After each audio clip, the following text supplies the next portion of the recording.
Hello दोस्तों, नमस्कार। मैं सोनम मिश्रा से अपने यूट्यूब चैनल में स्वागत करता हूं। दोस्तों, आज हम लोग पढ़ेंगे सेट्स कक्षा 11 का ये पहला चैप्टर है सेट्स, जिसे हम लोग हिंदी में बोलते हैं समुच्चय। तो चलिए हम लोग आज समुच्चय पढ़ेंगे। तो समुच्चय पढ़ने से पहले और वीडियो को शुरू करने से पहले एक बात बताते हैं, आप मेरे चैनल पर नए तो प्लीज चैनल को सब्सक्राइब कर बेल आइकन को प्रेस करना ना भूलिएगा। तो चलिए वीडियो को शुरू करते हैं। तो सबसे पहले हम लोग सेट्स पढ़ेंगे। सेट्स में क्या क्या चीजें होती हैं और कैसे कैसे उसे लिखा जाता है, कैसे आगे सवाल लगाएंगे। हम लोग एक एक टॉपिक पढ़े अच्छे से, उसका कंसेप्ट क्लियर कर लेंगे। उसके बाद हम लोग टॉपिक की तरफ बढ़ेंगे, चैप्टर वाइज हम लोग सब लगाते चलेंगे। तो चलिए आज के कंसेप्ट को सीखते हैं कि कैसे कैसे क्या करेंगे। तो सबसे पहले होता है हम लोग का सेट्स बोलते किसको है। हम लोग सेट्स बोलते किसको, सबसे बड़ा क्वेश्चन हम लोग का होता है सेट्स कहते किसे हैं।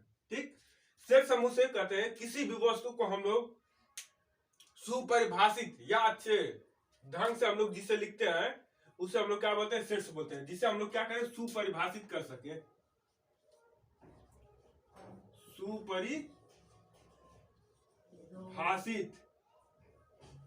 सुपरिभाषित कर सके, उसे हम लोग क्या बोलते हैं, सेट्स बोलते हैं। इसका सुपरिभाषित का मतलब हुआ कि जो एक चीज कोई एक लोगों ने बनाया, उसे सब लोगों उसी चीज को सब लोगों को बनाया। ये नहीं कि एक ने कुछ और बनाया तो एक ने कुछ और। जैसे कि एग्जांपल के तौर पे हम ले लेते हैं हम लोग, अगर किसी ने आप लोगों को बोल दिया कि आप लोग पूरे महीनों के सेट्स बनाइए, ठीक, पूरे महीनों का समुच्चय बनाइए, तो हम सभी लोग लिखेंगे कि जनवरी, फरवरी, मार्च, अप्रैल, मई, जून, जुलाई, अगस्त, सितंबर, अक्टूबर, नवंबर और दिसंबर, हमने ये सेट्स बनाया। और आप लोग को वही चीज बोला जाए कि आप लोग भी एक, ठीक, सभी महीनों का सेट्स बनाइए, तो आप लोग भी वही चीज बनाएंगे जो हमने बनाया। ठीक, कि जनवरी, फरवरी, मार्च, अप्रैल, मई, जून, जुलाई, अगस्त, सितंबर, अक्टूबर और नवंबर, दिसंबर, तो यही चीज आप भी उसे बनाएंगे। तो उसी को कहते हैं कि सुपरिभाषित, अच्छी तरीके से उसे परिभाषित कर सके।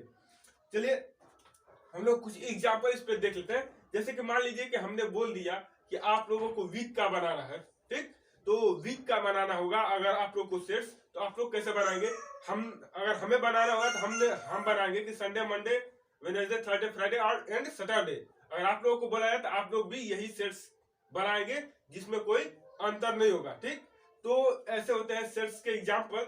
जैसे हम लिख दे रहे हैं कि जैसे मान लीजिए कि हम लोग को बनाना होगा सेट्स के एग्जाम्पल, तो सबसे पहले ये ध्यान दीजिएगा कि इसको हम लोग मझोला कोष्टक से डिनोट करते हैं। ठीक, जो भी लिखेंगे वो मझोला कोष्टक के अंदर लिखते हैं। देखिए जैसे हो गया हम लोग का Sunday, Monday, Tuesday, Wednesday, Thursday, Friday और सैटरडे, हमने ऐसे बना दिया। तो देखिए इसमें दो चीज आप लोग को ध्यान देना होगा, ठीक, कि इसमें जितने भी एलिमेंट्स अव्यय होते हैं, इसमें जितने भी अव्यय होते हैं उन सबों को अगर हम लोग को अलग अलग लिखना होगा तो हम लोग क्या, किसका, कामा का यूज करेंगे। ठीक, हम लोग किसका यूज करते हैं, कामा का यूज करते हैं। तो ऐसे ही करके हम लोग को सभी एलिमेंट्सों को अलग अलग लिखना होगा। और इन सबको अगर सेट्स के रूप में लिखना है तो छोटे मझोले वाले ब्रैकेट के अंदर ही लिखेंगे। ये मझोले ब्रैकेट के अंदर सब सेट्स को लिखते हैं। ठीक, जितने भी सेट्स के एलिमेंट्स अव्यय होते हैं उन सबको क्या लिखते हैं, मझोले ब्रैकेट के अंदर लिखते हैं। अगर इसको हम लोग को एक सेट्स बनाना हो तो अगर इसको नाम देना होगा तो हम लोग क्या लिखेंगे कि ये जो हम लोग का सेट्स है, ये सेट्स हम लोग का जो है वो ए है।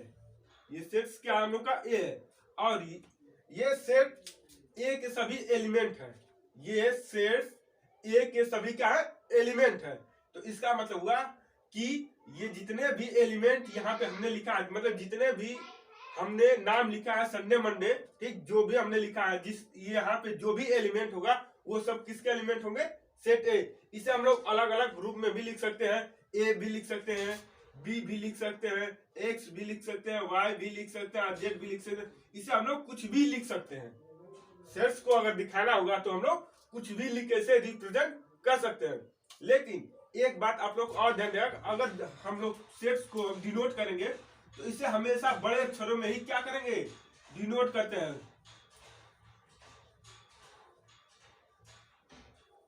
बड़े अक्षरों में ABCD के अल्फाबेट के, ठीक, बिग अल्फाबेट में, मतलब बड़े अक्षरों में इसे क्या कहते हैं हम लोग लिखेंगे। ये नहीं कि छोटे अक्षरों में हम लोग लिखेंगे।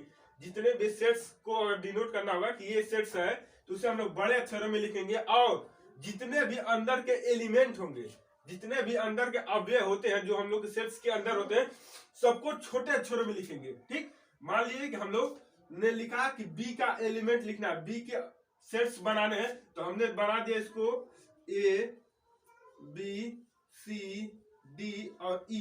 ठीक, ये हमने एक सेट्स बना दिया। तो देखिए सेट्स, ये जो ब्रैकेट है बी सेट्स के अंदर ये सारे एलिमेंट है। अब इसमें क्या करेंगे कि जितने भी अंदर एलिमेंट होंगे इसे हम लोग ये स्मॉल में यहाँ पे हमने बड़े अक्षर में लिख दिया, यहाँ पे क्या होंगे सब छोटे अक्षर में होते हैं। क्या होते हैं? सब छोटे अक्षरों में होते हैं, छोटे अक्षरों में होते हैं।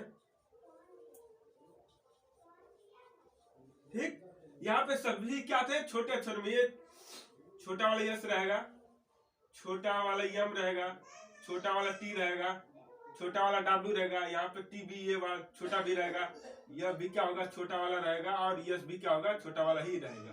ठीक, सभी को किस अंदर के जितने भी एलिमेंट होंगे तत्व होंगे उनको क्या करेंगे छोटे अक्षरों में लिखेंगे, और जो हमारा सेट्स होता है उसे क्या करते हैं बड़े अक्षरों में हम लोग दिखाते हैं। तो ये हम लोग के थे कि सेट्स किसे कहते हैं? सेट्स उसे कहते हैं जिसे हम लोग सुपरिभाषित रूप में लिखते हैं, और सेट्स को हम लोग सब हमेशा बड़े अक्षरों में, अंग्रेजी के बड़े अक्षरों में ही लिखते हैं। और जो उसके एलिमेंट अवयव तत्व होते हैं उसे हम लोग किसी भी चीज को के अवयव जो होंगे उसे हम लोग क्या करेंगे छोटे अक्षरों में लिखते हैं। जैसे हम लोग कुछ एग्जाम्पल ले लेते हैं।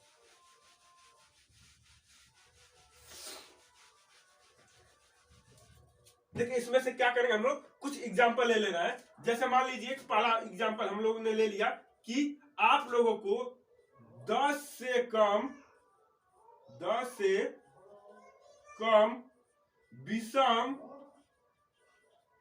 विषम संख्याओं का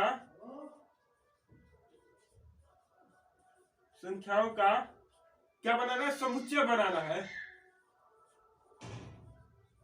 समुच्चय बनाना है। हम लोग को क्या बनाना है कि 10 से कम सभी संख्याओं का एक हम लोग को समुच्चय बनाना है। तो जैसे हम लोग 10 से कम सभी विषम संख्याओं का समुच्चय बनाएंगे तो जो हम बनाएंगे वो सभी लोग वही सेट्स बनाएंगे। जैसे हम लोग उस सेट्स को किसे ए से डिनोट कर देते हैं। मान लीजिए ये सेट्स क्या है? ए सेट्स में हम लोग क्या लिख रहे हैं कि 10 से कम सभी विषम संख्या को, तो ये मझोला ब्रैकेट बनाएंगे सबसे पहले।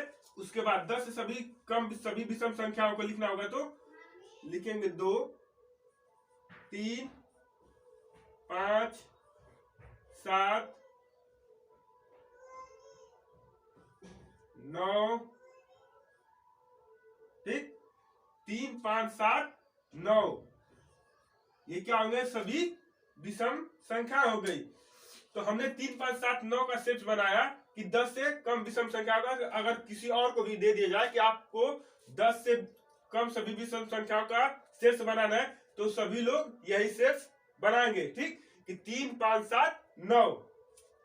तो ये थे हम लोग को एग्जाम्पल। इसी तरह से अगर आप लोगों को किसी नदियों के सेट्स बनाने के लिए दे दिए जाए तो जो सेट्स हम बनाएंगे वो सेट्स सभी लोग वही नदियों के जैसे गंगा नदी हो गई, ब्रह्मपुत्र नदी हो गई, ऐसे करके जितनी भी नदियां हैं भारत में सब नदियों का एक सेट्स बनाने को कहा जाए। आप लोग भी वैसे ही बनाएंगे और किसी दूसरे को भी दे दिया तो वो भी क्या करेगा वैसे ही उस सेट्स को बनाएगा। तो चलिए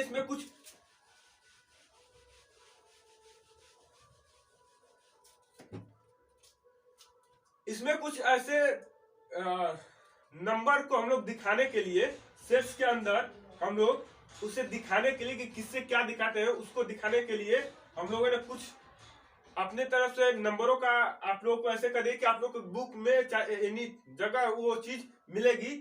उसे डिनोट करने के लिए हमने कुछ अल्फाबेट को यूज किया है। देखिए उसको कैसे लिखेंगे और उसको क्या क्या बोलेंगे। यदि आप लोग को बोल दिया कि सभी प्राकृतिक संख्याओं, ठीक, प्राकृतिक संख्याओं का आपका एक समुच्चय बनाना है और उस समुच्चय को किससे डिनोट करेंगे, उस सेट्स को किससे डिनोट करेंगे तो कैपिटल एन से उस समुच्चय को डिनोट करेंगे। सभी प्राकृतिक संख्या मतलब 1 2 3 4 5। ठीक, ये होगा हमको 1 2 3 4 5। अगर हम लोग को नेचुरल नंबर का बोल दिया तो 1 2 3 4 5 6 7 इनफाइनाइट तक ऐसे जहां तक आपको बनाने के लिए दे दिया तो उसे किससे डिनोट करेंगे, यन से, कैपिटल यन से डिनोट करेंगे। यदि आप लोग को पूर्णांकों का बोल दिया तो उसे किससे डिनोट करेंगे, जेड से। पूर्णांक का मतलब 0 1 2 3 4 5, ठीक। इसे किससे डिनोट करेंगे, जीरो से लेके। अब देखिए अगर आप लोग को परिमेय संख्या बोल दिया, इंटीजर नंबर बोल दिया तो उसे किससे डिनोट करेंगे, क्यू से। उसे किससे डिनोट करेंगे, क्यू से। तो परिमेय संख्या मतलब पी बाय क्यू के रूप में जिसे हम लोग डिनोट करना हो, ठीक। पी बाय क्यू के रूप में जिसे हम लोग को लिखना हो उसे किससे डिनोट करेंगे, क्यू से। अब देखिए अगर आप लोगों को वास्तविक संख्या को बोल दिया जाए, रियल नंबर को, तो उससे किससे, आर से डिनोट करते हैं। रियल नंबर को आर से, वास्तविक संख्या को कैसे, आर से। यहाँ पे लिख दे रहे हैं हम लोग वास्तविक संख्या,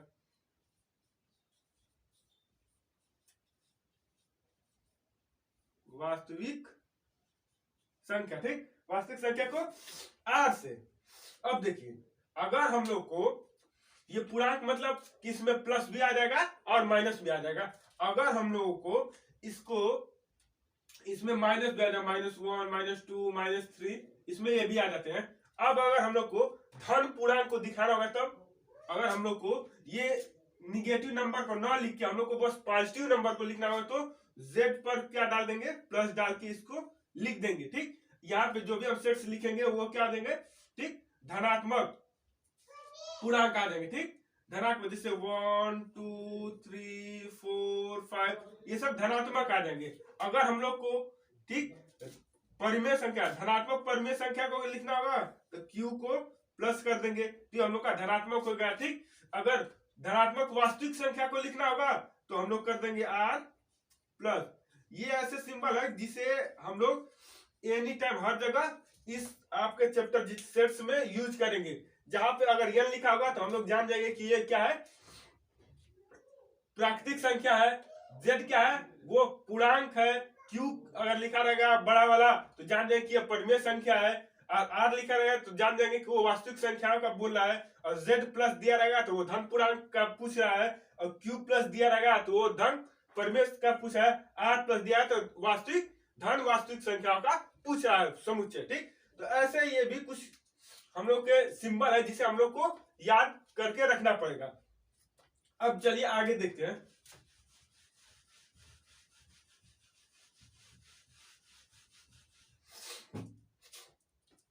तो हमने आप लोग को बताया कि जितने भी सेट्स होते हैं उसे किसे बड़े अक्षर से डिनोट करते हैं। उसके अंदर के जो भी अवयव एलिमेंट्स होते हैं उसे क्या कहते हैं, स्मॉल लेटर से डिनोट करते हैं। और ये जितने भी एलिमेंट्स होते हैं वो एक दूसरे के क्या है, परिवाची होते हैं, ठीक। समरूप लगभग में सभी पद होते हैं। चलिए अब देखिए इसको हम लोग कैसे दिखाते हैं। चलिए इसको हम लोग क्या करेंगे कि सेट्स के अंदर जो हम लोग के एलिमेंट्स रहते हैं, ठीक। जैसे मान लीजिए कि ये सेट्स है, ए सेट्स हो गया हम लोग का, जैसे 1 2 3 4 5, ये हम लोग का एक सेट्स हो गया, ठीक। तो अगर हम लोग को इसको दिखाना होगा कि इसमें कौन से अव्यय है और कौन सा अव्यय नहीं है, इसमें अगर हम लोग को दिखाना होगा कि कौन सा अव्यय है और कौन सा अव्यय इसमें नहीं है तो कैसे दिखाएंगे हम लोग को। देखिए हम लोग को दो ठो चिन्ह भी याद करना पड़ेगा। ऐसे एक सी बना के ऐसे दिया रहेगा और एक सी बना के ऐसे करके ऐसे काटा रहेगा। अब देखिए इन दोनों का मतलब क्या होता है, इन दोनों का मतलब क्या होता है, ठीक। ये दोनों ग्रीक भाषा के, ठीक, के वर्ड है। अब देखिए इनका मतलब होता है, इसका मतलब होता है बिलोंग्स टू, इसका मतलब होता है बिलोंग्स टू, और इसका मतलब होता है नॉट बिलोंग्स टू।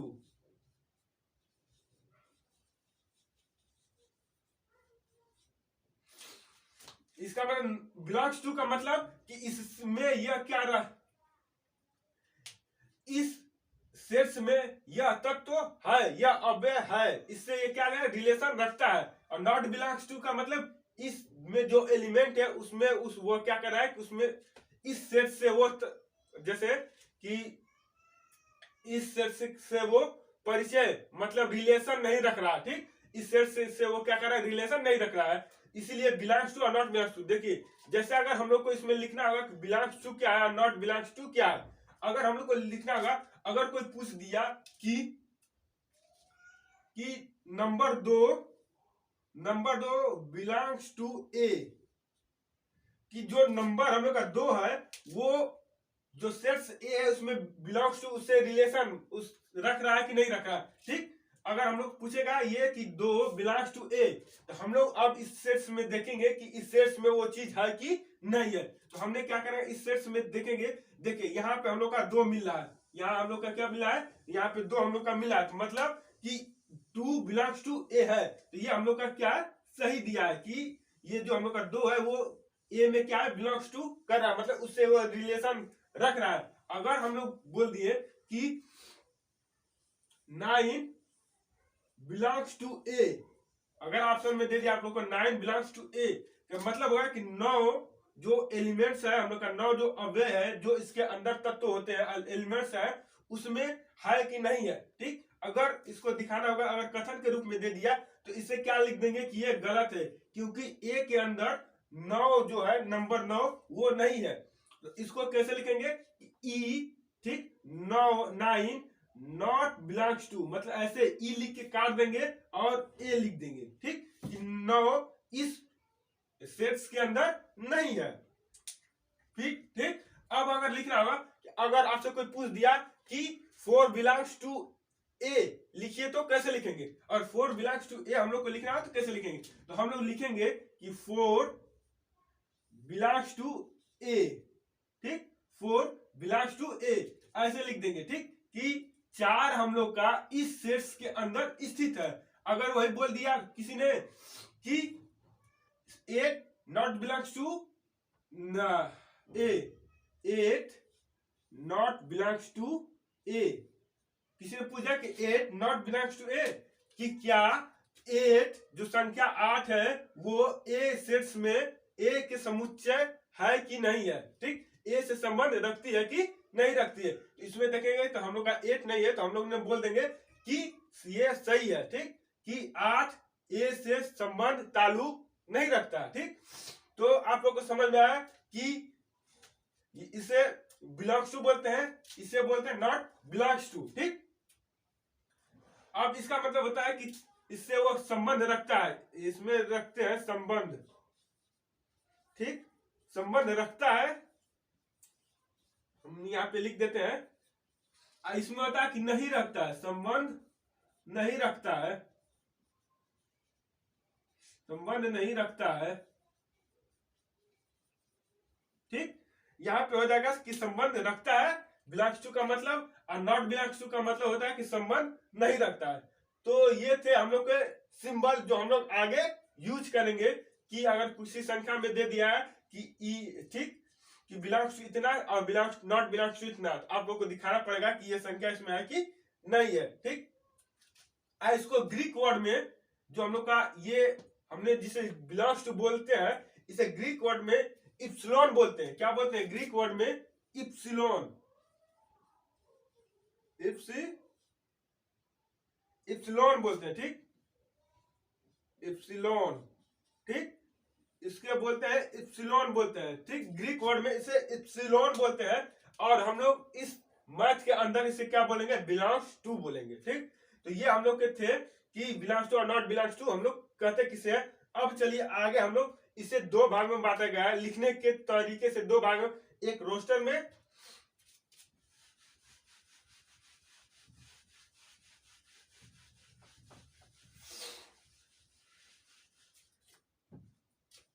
तो इसे 2 भागों में बांटा गया। कौन कौन से 2 भाग हैं हम यहाँ पे लिख देते हैं। इसे 2 भागों में बांटा गया। ठीक, एक होता है रोस्टर,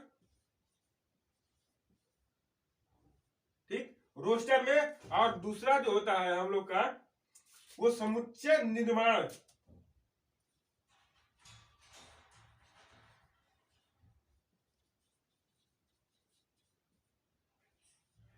समुच्चय निर्माण, ठीक, ये 2 फॉर्म में ही चलता है। एक तो समुच्चय निर्माण का मतलब समुच्चय का निर्माण हम लोग कैसे करके है। ठीक, अब देखिए रोस्टर में कैसे, जिससे हम लोग पहले लिख तैयार रहते उसी को हम लोग क्या कहते हैं, रोस्टर रूप कहते हैं। जैसे कि हम लोग बोल देंगे कि ए, ठीक, समुच्चय है ए, ठीक। अगर आपको रोस्टर विधि में लिखना होगा तो ठीक, रोस्टर में चलिए एक तो हम लोग एग्जाम्पल के तौर पे रोस्टर फॉर्म को समझ लेते हैं। दे दिया कि आप, ठीक, अंग्रेजी के सभी वावलों को लिखिए, ठीक। दे दिया क्वेश्चन आप लोग को, अंग्रेजी वर्णमाला के सभी स्वरों का समुच्चय बनाइए। दे दिया कि आपको अंग्रेजी वर्णमाला के सभी स्वरों को समुच्चय बनाना है उसका। तो देखिए कैसे बनाएंगे।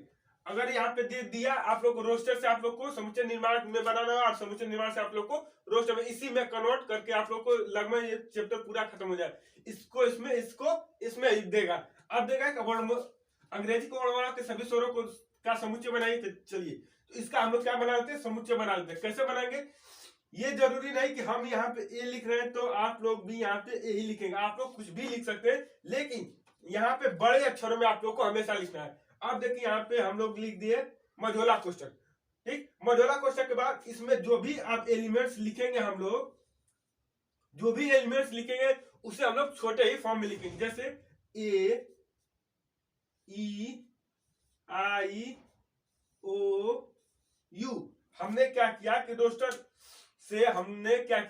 से हम लोग इस चीज को लिख दिया, ठीक। जो हम ये लिख रहे हैं वो रोस्टर फॉर्म से ही लिख रहे हैं, रोस्टर नियम से ही हम लोग लिख रहे हैं। देखिए, तो इसमें एक चीज और मिला, जितने भी हम लोग जिसको सभी अवयव को अलग अलग कर रहे हैं, तो हमने आप लोग को शुरू में बताया कि कामा लगा के ही अलग अलग सबको लिख रहे हैं। तो हमने क्या किया, सबको कामा लगा के अलग अलग लिख लिए। अब देखिए, अगर हम लोग को इसी ही चीज को, ठीक, यही क्वेश्चन है, अब हम लोग को समुच्चय निर्माण की विधि से लिखना होगा, तो कैसे लिखेंगे। अब देखिए, अब हम लोग दूसरे इसी चीज को हम लोग दूसरे वाले नियम से बनाएंगे। तो कैसे बनाएंगे, देखिए यहाँ पे देख लेते हैं कि दूसरे वाले इस नियम से हम लोग कैसे इसको बनाएंगे। देखिए, तो यहाँ पे लिखेंगे ए, ठीक, इक्वल देखिए मझोला कोष्ठक, फिर बनाएंगे। अब लिखेंगे यक्स, ठीक, यहाँ पे संबंध का, तो इसलिए, ठीक, सच दैट जिसको अंग्रेजी में बोलते हैं, ठीक, इसलिए, ठीक, यक्स, ठीक, यक्स। अब लिख देंगे कि यक्स अंग्रेजी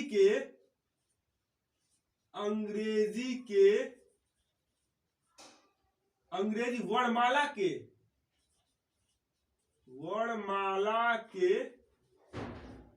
स्वर है, ठीक। और यहाँ पे क्या करेंगे, हम लोग ये ब्रैकेट क्लोज कर देंगे। अगर हम लोग को इस टाइप से इसी चीज को लिखना होगा, तो हम लोग लिखेंगे कि, ठीक, ये हम लोग अपना सेट्स वाला ए यहाँ पे लिख देंगे, इक्वल मझोला क्वेश्चन में लिखेंगे यक्स, ठीक, रेशियो का सिंबल लगा देंगे, ठीक, जैसे आप लोग आसान भाषा में समझिए, ठीक, संबंध का चिन्ह लगा देंगे। फिर लिखेंगे यक्स अंग्रेजी वर्णमाला के क्या है, सभी स्वर हैं, क्या है, सभी स्वर है। तो इसका मतलब आप कोई भी चीज, आप कोई भी लोग इसे देखेंगे तो तुरंत पकड़ लें कि जो यहाँ पे यक्स हमने लिखा है वो क्या है, अंग्रेजी वर्णमाला के सभी अक्षरों को हमने डिनोट किया है। तो इससे हम लोग बोलते हैं शॉर्टकट विधि लिखना।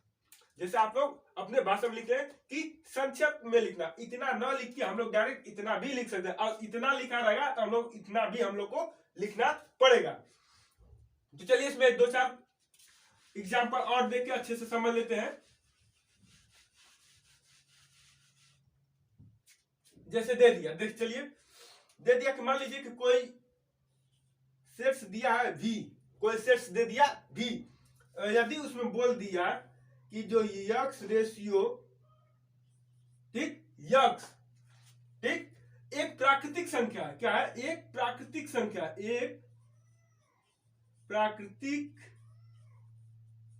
है, ठीक। अब जो 3, मान लीजिए कि 3 से बड़ी है,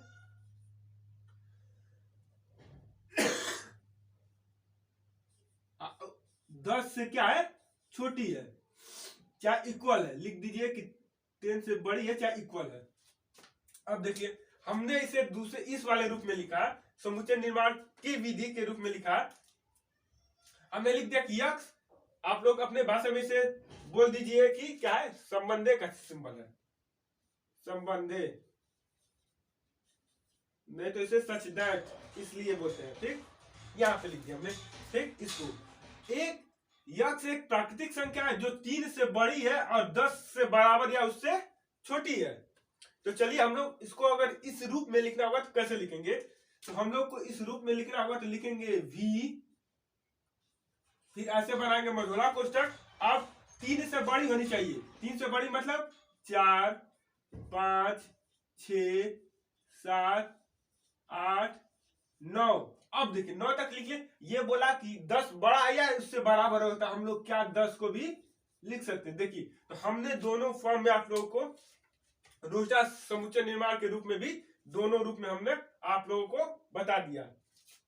ठीक, तो ये होता है हम लोग का कंसेप्ट जो हम लोग के प्रश्नावली के अगले चैप्टर में, ठीक, अगले चैप्टर में मतलब 1.1 में हम लोग इसका बाकायदे यूज करेंगे, उसको एक एक करके पढ़ेंगे।